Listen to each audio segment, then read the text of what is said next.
Jadi begini, kamu bahkan belum lahir tapi orang tuamu sudah tahu akan seperti apa wajahmu.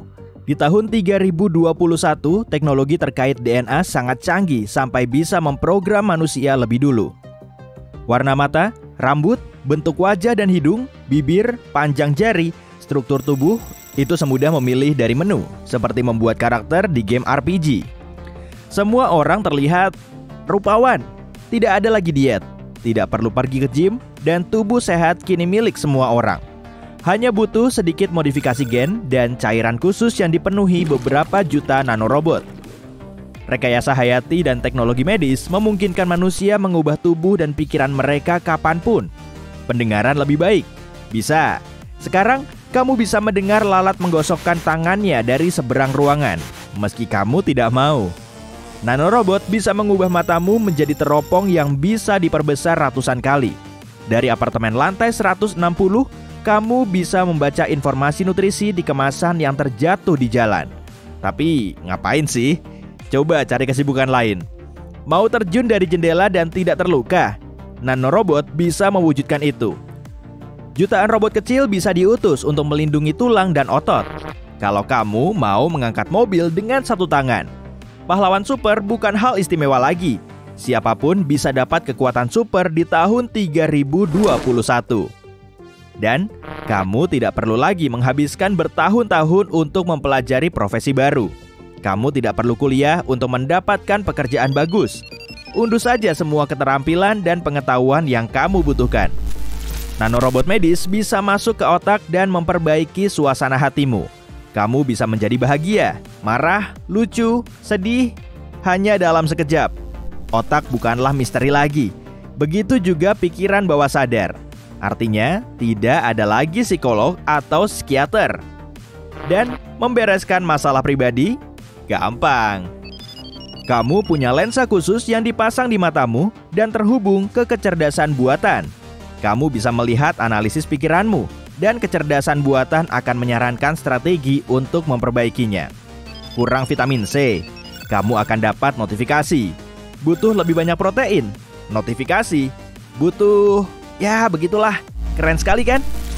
Menakjubkannya, nanorobot membuka akses pada ingatanmu. Kamu bisa menontonnya seperti film, masa apapun dalam hidupmu dan kapanpun kamu mau. Kamu bisa melihat momen bahagia dalam detail sempurna, atau menghapus yang tak mau kamu lihat secara permanen. Selain memodifikasi manusia, rekayasa genetik memungkinkan kita untuk memodifikasi hewan juga. Para ilmuwan mengembalikan ikan, burung, dan mamalia yang sudah punah. Kamu bahkan bisa menumbuhkan hewan peliharaan dari awal. Anjing, kucing, gajah kecil, dinosaurus, terserah kamu. Dan kalau kamu tidak suka membersihkan kotorannya, pelihara saja robot yang mirip dan berperilaku seperti hewan sungguhan, tanpa hal-hal yang menyebalkan tadi. Pada tahun 3021, tubuh manusia bisa hidup sampai 200 tahun, tapi pikiran selamanya.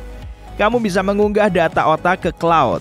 Cara berpikir, kebiasaan, sikap, karakter, ingatan, seluruh kepribadianmu bisa dijadikan kode dan diunggah. Kamu bisa mengubah pikiranmu menjadi kode sekarang dan mengunduhnya menjadi tubuh baru yang dimodifikasi. Katakanlah, setelah kamu ulang tahun ke-189, tubuh baru ini tak butuh makanan atau air, cuma butuh energi. Di masa depan, tidak ada yang lapar. Manusia bisa jalan-jalan cantik mengelilingi galaksi. Kamu bisa mengunggah kesadaranmu ke komputer dan memindahkannya ke tubuh biomekanis yang sudah dikirim ke planet lain. Jika kamu punya cukup uang, kamu bisa membeli beberapa tubuh dan menyebarkannya dalam beberapa bagian galaksi. Lalu, saat libur, kamu bisa mengirimkan pikiranmu ke planet lain hanya untuk mendapat kedamaian dan ketenangan. Kalau kamu mau membongkar kesadaran dan mengunduhnya lagi dalam beberapa ratus tahun, kamu punya pilihan. Berada dalam mimpi 100 tahun atau menghabiskan waktu berkeliaran di jaringan tak terbatas. Kamu bahkan bisa menyimpan pikiranmu di internet dan melakukan apapun yang kamu mau. Beberapa orang bahkan hidup di dalam web untuk 1 atau 2 tahun. Gaya hidup Matrix? Manusia belajar mengubah lingkungan mereka dengan bantuan utility fog atau kabut utilitas. Bayangkan robot seukuran sel manusia, Robot ini memiliki beberapa anggota tubuh, bisa berubah warna, suhu, dan bisa terhubung dengan robot kecil lain. Kabut Utilitas hanyalah triliunan robot-robot kecil ini. Mereka menyatu dan bisa membentuk objek yang kamu mau, atau mereka bisa berubah menjadi hologram, cocok untuk panggilan video. Kabut ini bisa menjadi apapun. Bisa menjadi cangkir, lukisan, mobil, robot lebih besar, tapi bukan makhluk hidup. Tapi hanya karena itu masa depan, bukan berarti semua orang bisa bersenang-senang. Teknologi kabut ini sangat mahal. Kabut ini bisa membuat bangunan.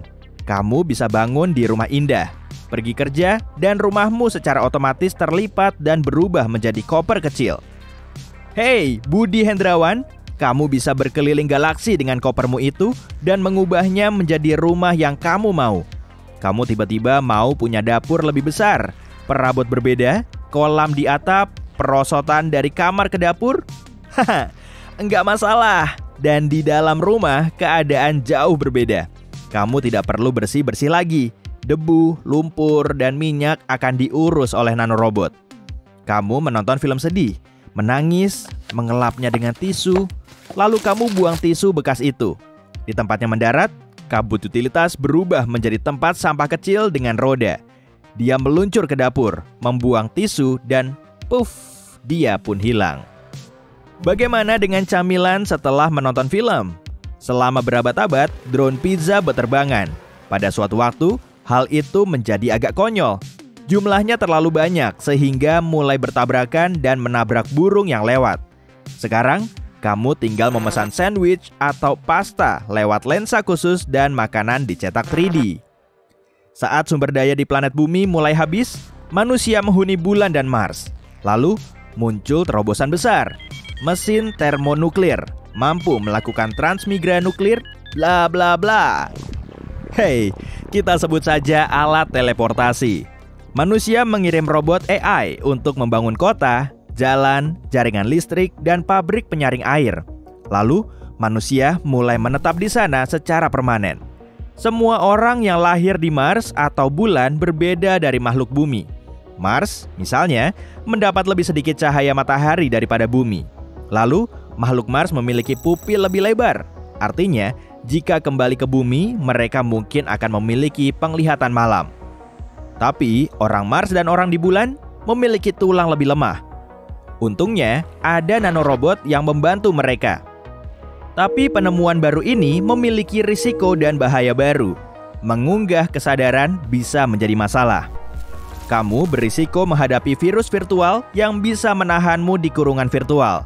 Banyak penyerang menggunakan program yang bisa menghapus pikiran, seperti file biasa di desktop. Terkadang, nanorobot masih bisa cacat, dan bukannya meningkatkan tubuh, tapi malah, tidak bagus. Pindah ke planet lain sangat berisiko. Kita terkadang harus menelantarkan kota-kota di Mars karena tiba-tiba ada badai debu yang berlangsung 300 tahun. Dan maaf, tapi pergi ke luar angkasa selalu berbahaya. Bahkan di tahun 3021, ada banyak kekuatan di alam semesta yang belum dipahami para ilmuwan. Misalnya, kamu membeli tubuh robot yang dimodifikasi dan mengirimnya ke kota Mars baru yang indah. Kamu di bumi dan mengunggah kesadaranmu ke komputer, lalu mengirimnya ke tubuh baru. Cuacanya sempurna, matahari terbenamnya luar biasa. Tiba-tiba, asteroid besar menabrak rumahmu. Hal seperti ini terjadi di tahun 3021. Hidupmu sekarang tampak eksotis bagi orang di masa depan. Bernapas dan hidup dengan tubuh alami, menyantap makanan alami, mandi menggunakan air sungguhan, belajar informasi baru dengan membaca. Hal-hal itu membuat mereka takut. Pada suatu waktu, manusia mempelajari perjalanan waktu, tapi langsung melarang teknologi baru itu. Manusia hidup dalam utopia. Selain asteroid yang sesekali merusak tubuh robot yang kamu beli dengan menabung setahun penuh. Dan perubahan di masa lalu bisa membuat itu berakhir. Daripada pergi ke masa lalu atau masa depan, manusia menciptakan simulasi virtual dari periode waktu favorit mereka. Simulasi paling populer, kembali ke masa lalu dan hidup sebagai orang biasa di tahun 2021. Komputer kuantum hebat menganalisis genmu. menghitung seperti apa wajahmu, dan menciptakan ulang dirimu. Hidup jauh lebih sederhana 1000 tahun lalu. Kalau aku akan pergi ke tahun 1977. Ada disco, band Bee Gees, bola berkilap. Masa keemasan musik bagi sebagian dari kita.